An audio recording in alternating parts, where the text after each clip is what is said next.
aqui tá falando mais que mais um vídeo aqui no canal. No vídeo estamos aqui trazendo mais um vídeo pra vocês. E hoje estou em live, então a nossa qualidade não tá tão boa. Mas a gente vai aqui descobrir o quão poderoso é Mordekaiser. E com isso também um pouco da história dele, né? Ai, caraca, bocejo toda hora. E com isso um pouco da história dele. Então só bora aqui reagir. Mordekaiser, pra quem não sabe, é um campeão do jogo chamado League of Legends. Foi um joguinho que eu curto bastante e ele é meu campeão favorito. E é o campeão que eu mais sei jogar. Então bora só jogar aqui, vai.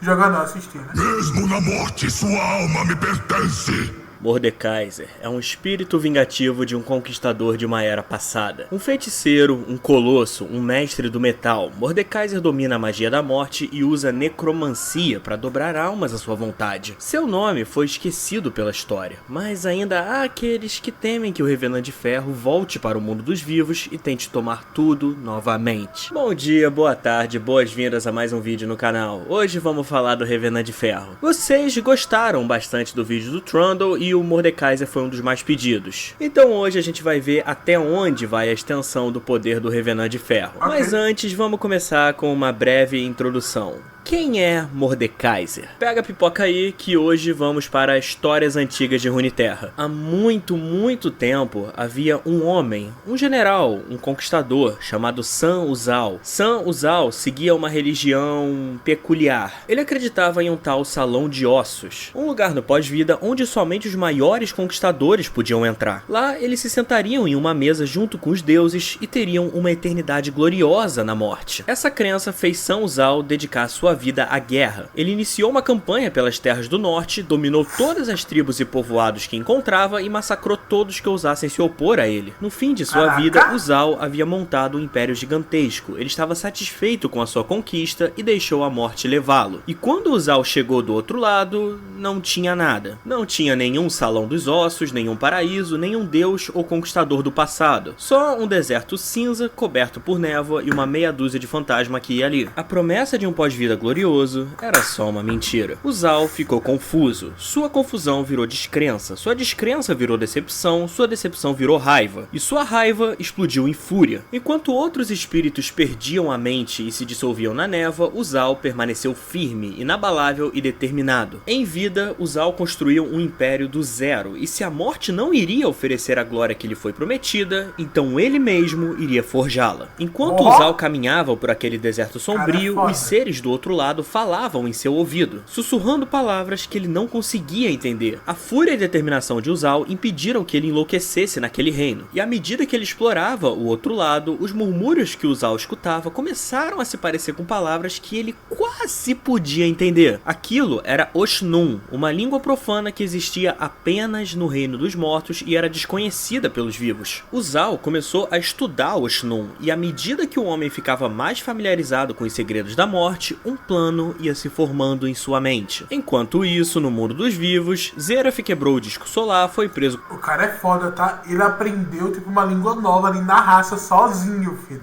Com Renekton. Nasus entrou em depressão, os ascendentes vivos, Zeraf quebrou o disco solar, foi preso com Renekton. Nasus entrou em depressão, os ascendentes piraram, começaram a se matar. A menina do crepúsculo desceu e falou: chega, acabou a graça, e prendeu todo mundo. Mas o estrago tinha sido feio. Essa foi a Guerra Darkin. Espero que tenham gostado do meu resumo. Depois da Grande Guerra, os mortais ficaram soltos pela primeira vez em um bom tempo. Alguns se juntaram para tentar arrumar a bagunça que a turminha do Atrox fez, enquanto outros queriam apenas aproveitar a brecha para tentar levar vantagem. E foi aí que Uzal fez sua jogada. Depois de um tempo estudando Oshnun e o Reino da Morte, ele descobriu que mesmo do outro lado, ele podia entrar em contato com os vivos. Ele começou a sussurrar no ouvido dos mortais, com promessas de poder e glória a quem o trouxesse de volta. Um grupo de feiticeiros acreditou e resolveu tentar. Na ausência de um cadáver, foi forjada uma armadura de ferro negro semelhante à armadura original de Uzal, a pedido do próprio Uzal, para abrigar a alma do tirano. Os feiticeiros pretendiam usá-lo como uma arma, mas quando Uzal se ergueu, ele os matou antes que os feiticeiros de fato conseguissem fazer alguma coisa com ele. Os feiticeiros até tentaram usar o nome dele para aprisioná-lo de novo no Reino da Morte, mas não adiantou. Armas e feitiços se provaram inúteis contra o Gigante de Ferro, e com as almas daqueles feiticeiros, o Revenant forjou sua arma, Véu da Noite. Ele bateu no peito e declarou seu nome na língua Oshnun, Mordekaiser. E novamente, o mestre de guerra iniciou sua campanha pelo mundo dos vivos. Caraca, mano, que da hora. Eu não sabia que o Véu da Noite era forjado Tipo, de almas, assim, especificamente. Caraca, velho, que maneiro. Eu curti.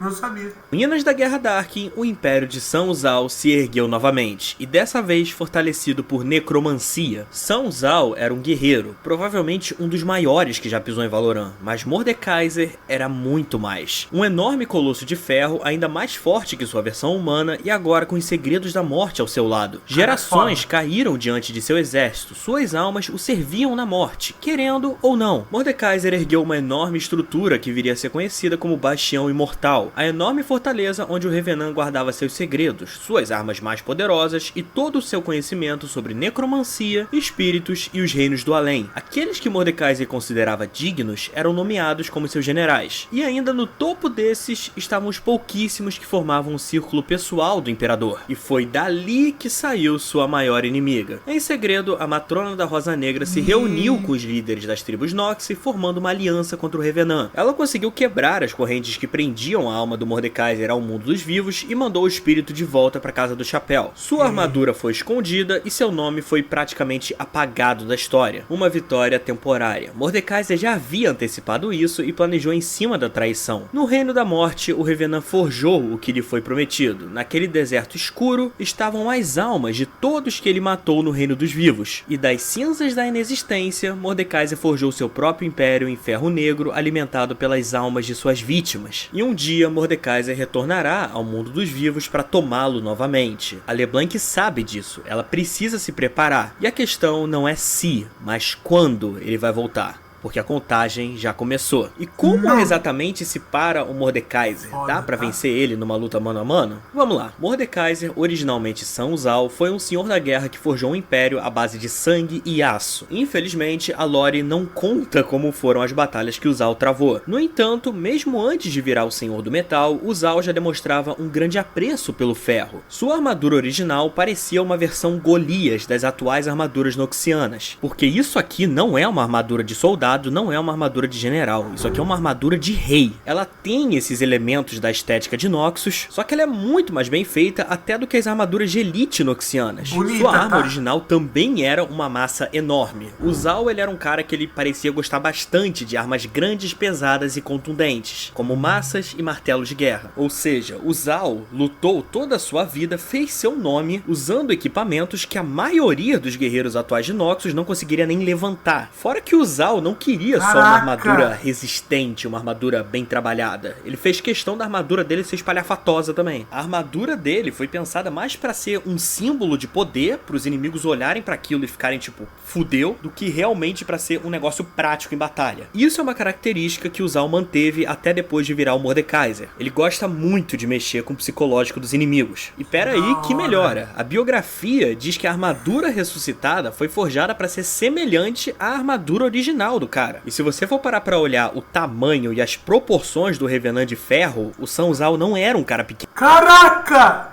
Eu fui ver agora essa diferença gritante. Caraca, o humano normal. Olha o tamanho dessa porra. Tá pega, filho.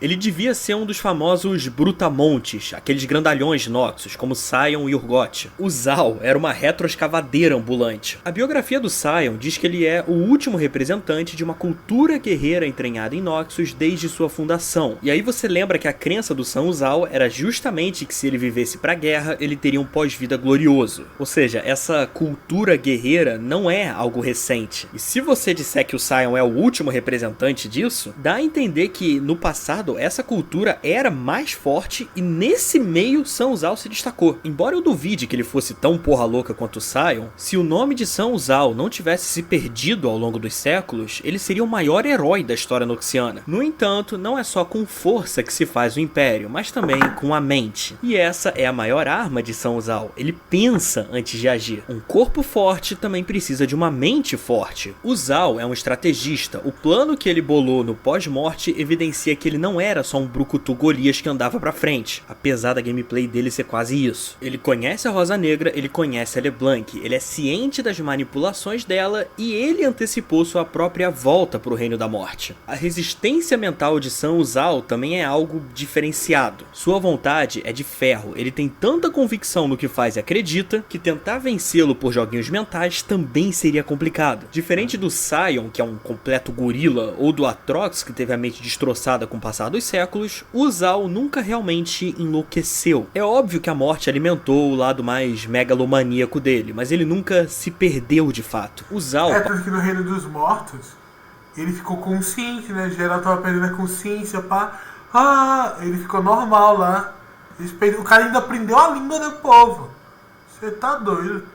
Passou séculos sozinho, preso em um lugar completamente vazio, escuro, com vozes sussurrando em sua cabeça em um idioma que ele nem sequer entendia. E isso depois de descobrir que tudo que ele sempre acreditou em vida, a razão que guiou todas as suas ações, era só uma mentira. E que ele estaria condenado a passar a eternidade num limbo onde ninguém se lembraria de quem ele era, até eventualmente desaparecer numa névoa. Isso é algo que enlouqueceria praticamente qualquer um, mas a fúria de Uzal era tão grande que ela o manteve são não só para aguentar isso, como ainda aprender como aquele lugar funcionava e estudar a língua dos mortos. Então o que nós temos até agora? Um brutamontes gigantesco com uma arma maior ainda, vestindo uma armadura de elite, mais bem feita até que a armadura do atual general Noxiano, cuja força rivalizava com os maiores campeões de Noxus e a mente era mais afiada que Tramontina. E a gente tá só começando. Depois de ir para a Terra dos Mortos, depois do choque de realidade, Mordekaiser estudou e analisou como aquele reino funcionava. Quanto mais tempo ele passava lá, mais ele entendia sobre os espíritos e a magia espiritual. Ele aprendeu Oshnun, a língua da morte, e com isso ele conseguiu achar uma forma de romper o véu da vida e da morte. Não totalmente, apenas o suficiente para entrar em contato com os vivos. Aqui já fica evidente que o que Mordekaiser aprendeu foi mais do que só uma língua nova. Logo ao voltar, Mordekaiser já foi capaz de tomar as almas daqueles que o ressuscitaram e usá-las para forjar sua gloriosa arma. Em outras palavras, Mordekaiser já carregava o conhecimento até que avançado de necromancia, mesmo antes de retornar ao mundo dos vivos. Não é dito se Uzal já praticava algum tipo de feitiçaria quando vivo, mas eu acho bem improvável que alguém sem nenhum tipo de repertório mágico ficasse tão poderoso assim, estudando sozinho um tipo de magia que não era tão comum no mundo dos vivos. Espíritos normalmente não se mantêm no reino material por muito tempo sem ter alguma coisa segurando eles aqui. Essa coisa pode ser uma entidade, pode ser um feitiço, um objeto, pode ser uma névoa escura que nasceu do coração partido de um rei quebrado. No caso do Mordekaiser, essa coisa é a armadura do Revenant. O vínculo que foi forjado entre a alma e a armadura permite que o espírito do tirano exista e se mantenha no mundo material. E um ponto importante aqui, diferente de Fullmetal, a armadura do Mordekaiser não é totalmente oca. É uma armadura composta por ferro negro e almas. A parte interna é preenchida por uma espécie de esqueleto metálico, forrada por magia espectral para abrigar a alma do Senhor da Morte. Enquanto a parte externa é o Colosso de Ferro. Necromancia. Mordekaiser é o necromante mais poderoso que já pisou em Runeterra. Ele não se limita apenas a invocar, escravizar e controlar mortos-vivos. Não, Mordekaiser também domina magia espiritual. Ele vagou por Valoran catando cada livro, escritura, pergaminho e artefato sobre magia espiritual e espectral que havia. Mordekaiser pode moldar espíritos como bem entende, pode distorcê-los em qualquer formato que ele desejar, podendo usá-los para criar armas, armaduras ou soldados. Ele pode criar desde cavaleiros espectrais até uma centopeia humana e um colosso de almas. O exército da morte de Mordekaiser é formado por almas que ele reivindicou e transformou nas maiores aberrações de guerra que sua mente pode imaginar. Em um mano a mano, Mordekaiser usa a magia da morte para fortalecer seus golpes. Cada porrada da Véu da Noite é carregada com o poder necromântico do Revenant. Esse é o lado guerreiro. Levando para o lado feiticeiro, Mordekaiser é capaz de usar sua magia para segurar e prender adversários, normalmente moldando em um formato de mão. Isso pode ser usado tanto para trazer um inimigo distante, como simplesmente para prender um inimigo próximo. Ascensão das Trevas. Mordekaiser pode ferir seus inimigos apenas por estar perto deles, criando uma aura carregada de metal fantasmagórico que rasga qualquer um que chegar perto. O Revenant é capaz de causar ferimentos profundos, não apenas físicos, mas espirituais. Em outras palavras, ele não bate só no seu corpo, ele também consegue estragar sua alma na base da porrada se se ele quiser. Seus inimigos nem sequer precisam de fato morrer para servi-lo. Mordekaiser é capaz de mandar seus adversários pro Reino da Morte em apenas um instante. E se a gente for pro Reino da Morte, a coisa só melhora. Eu forjei meu pós-reino das cinzas da inexistência. Nenhum mortal, nem mesmo deuses, me impedirão de reivindicar o que é meu. Mithra-Ratnum é o pedaço do plano espiritual que Mordekaiser reivindicou como seu. Lá o poder do Mordekaiser é amplificado e ele controla praticamente tudo, desde as almas que o servem até as estruturas que formam seu império. Ele forjou uma fortaleza implacável do absoluto nada. Ele equipou seus soldados com armamentos de elite que nem sequer existiam naquele reino. No Reino da Morte, Mordekaiser não está limitado pelas leis da realidade. Ele pode fazer o que der na telha por lá. Se ele quiser ter 50 metros de altura, ele pode. Na real, ele faz isso. Mordekaiser pode absorver as almas sob seu comando para aumentar seu tamanho, força e poder. Seu único limitador é o número de almas disponíveis, que não são poucas. Ou seja, em seu reino, Mordekaiser é praticamente invencível. Vamos voltar pro mundo dos vivos. Eu já sofri, aprisionado em um corpo mortal. Agora eu sou o ferro encarnado. Retornando como uma armadura viva, Mordekaiser não tem mais suas limitações humanas. Ele não sente fome, sede, sono ou cansaço. Ele não é limitado por emoções. Tudo o que ele sente é um desejo de conquista. Sua força ficou ainda mais monstruosa. Um simples golpe da Véu da Noite transforma um soldado noxiano em uma poça de sangue irreconhecível. Sua resistência vai muito além do que a dos seres de carne. Se a gente usar o Sion como comparativo, o Sion ele pode ser perfurado, rasgado, atingido, cortado ou queimado. Ele aguenta? Aguenta.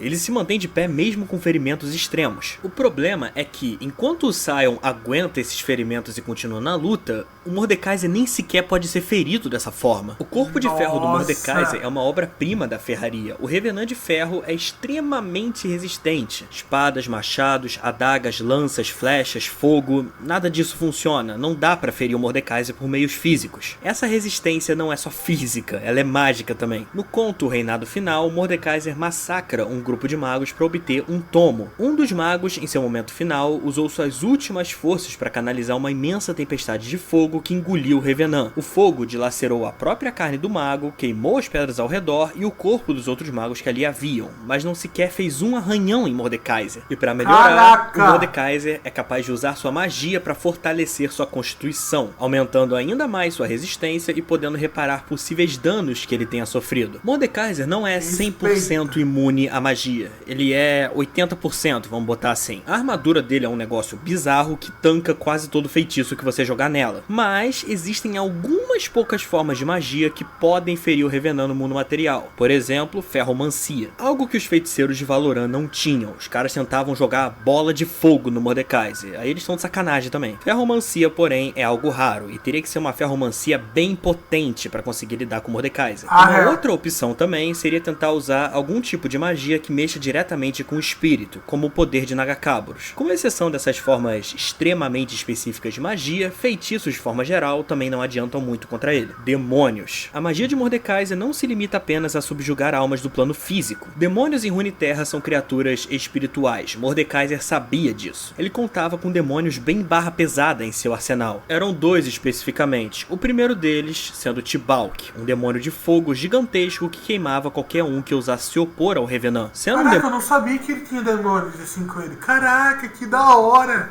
Bem que podia lançar no LoL, né?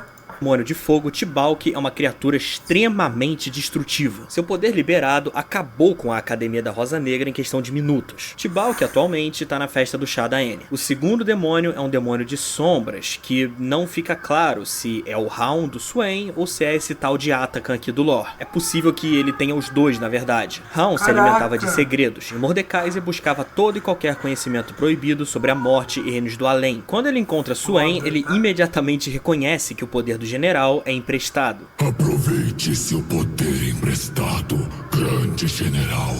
além de que Raon estava preso nas profundezas do Bastião Imortal antes de se juntar ao Swain. Quanto ao Atacan, ele recentemente foi summonado pela LeBlanc para servir a Rosa Negra e ele parece saber muito bem quem ela é. Se você invocar ele perto de uma LeBlanc, ele fala: vim servir a minha assassina. A Rosa Negra meio que tomou conta de tudo que era do Mordekaiser depois que ele saiu. E Iordos também vem do reino espiritual. E aí nós temos o Veigar. Mordekaiser foi capaz de prender o Veigar no plano físico, impedindo que ele retornasse a Bandópolis ou tentasse usar seus truques Iordos para fugir. E diferente do que o animal do Graves tentou com Timo, o caso do Veigar foi uma prisão mágica. É como se todas as passagens do reino material para o reino espiritual estivessem fechadas para o jovem Iordo. Com isso, Mordekaiser construiu seu gigantesco império em Valoran. Cada soldado que ele matava era um soldado a mais em seu exército. E em uma maré de sangue e ferro, ele varreu o continente sem que ninguém conseguisse se opor a ele. Por fim, voltamos à pergunta inicial. Como derrota essa coisa? Aliás, dá pra derrotar essa coisa? Bem, sim, mas na verdade não. Não dá pra matar de vez o Mordekaiser, porque quando ele morre, ele apenas volta pro Reino da Morte, onde ele se alimenta mais, e quando voltar ele vai estar ainda mais forte. O que dá pra fazer é tirar ele do Reino dos Vivos por enquanto. Mas aí, caso ele volte, ele vai voltar ainda mais forte do que a primeira vez. Dito isso, o poder atual de Noxus não conseguiria parar o Mordekaiser. Nem em questão de indivíduo, se a gente for comparar os campeões, nem em questão de exército. É bom lembrar que o exército do Mordekaiser, ele meio que é infinito, porque cada inimigo do Mordekaiser morto é um soldado a mais que ele ganha. Darius, Catarina, Talon, Samira e Draven seriam completamente inúteis. A Riven tomaria um cacete e o Mordekaiser levaria a espada dela como prêmio. A hemomancia do Vlad também não ia adiantar, por motivos óbvios. N e Swain são poderosos, só que a fonte do poder dos dois eram os pets do Mordekaiser. As armas secretas de Noxus também não iam adiantar. A Briar ia quebrar o dente tentando morder o Revenant. E o Sion... Primeiro que usar um morto-vivo contra um cara que controla a morte não é uma ideia inteligente. A força física de Mordekaiser se equipara, talvez até supere a do Sion. E mesmo que o Sion ainda fosse mais forte, o Mordekaiser é superior em todos os outros aspectos. Ele é mais resistente, ele é mais poderoso, ele é mais esperto e ele é um guerreiro melhor. Por fim, sobraria Hel e LeBlanc. A LeBlanc é burra feito um saco de batata. A LeBlanc, ela pode ser poderosa, mas ela ainda não tem poder para bater de frente com o Mordekaiser, senão ela teria o feito há 1500 anos atrás. E a Hel é a melhor, e talvez a única opção possível que Noxus teria de segurar o Mordekaiser em um confronto direto. Não vou me estender muito aqui, porque eu quero fazer um vídeo só sobre a Hel, eu amo essa personagem, mas eu só vou adiantar que a Hel, ela só faria um estrago na armadura. A alma do Mordekaiser continuaria intacta, ele simplesmente voltaria para o Reino da Morte e forjaria um novo corpo à prova de Hel. Mesmo que o Mordekaiser retornasse sozinho, zerado, ele ainda seria uma ameaça a nível continental. Ele dominou Valoran uma vez, ele pode dominar de novo. Caso Swain e a LeBlanc não tivessem preparados, o Mordekaiser tomaria Noxus sem muita dificuldade. E se ele marchar rumo a Demacia, ao menos que a Kayle desça daquela montanha e a Morgana saia daquele matagal, Demacia também não teria o que fazer contra o Mordekaiser. Ah, Celp, mas Demacia tem o galho. É, e o Mordekaiser tem essa porra aqui. Demacia não tancou nem o Viego direito. Vocês acham que eles tancariam um ataque direto do Mordekaiser? Pois é, né? Rapaziada, eu vou ficando por aqui no vídeo de hoje. Este foi... simplesmente foda, tá? Simplesmente cinema. Mordekaiser é foda demais, velho. O cara não morre. Até porque já tá morto, né? Mas se morrer, ele só vai por um tempo lá. Uma hora volta, acaba com a festa. O cara é pica, pô. Pica. Você tá maluco. Não, chat. Não. Orgulho de ter ele como campeão, tá? Depois mandem aí nos comentários outro campeão que vocês querem, uma história que eu trago aqui o react pra vocês. Desculpa não ter pausado muito e nem ter dado muito detalhe, porque tipo, eu não gosto de ficar muito pausando não. Mas antes eu tenho que mostrar isso aqui, porque meus amigos, se liga nessa imagem daqui. Ah, quer dizer, deixa pra... Essa imagem do Mordekaiser normal que vai mostrar o tamanho dele comparado ao de um ser humano, velho. Mas acho que o cara falou aqui nesse vídeo. Tá, se ele tiver falado, show. Tchau, chat. Muito obrigado pra quem acompanhou até aqui. Espero que vocês tenham gostado. Vou indo nessa, né? Quase 2 horinhas de live. Tá bom por hoje. Tchau, chat.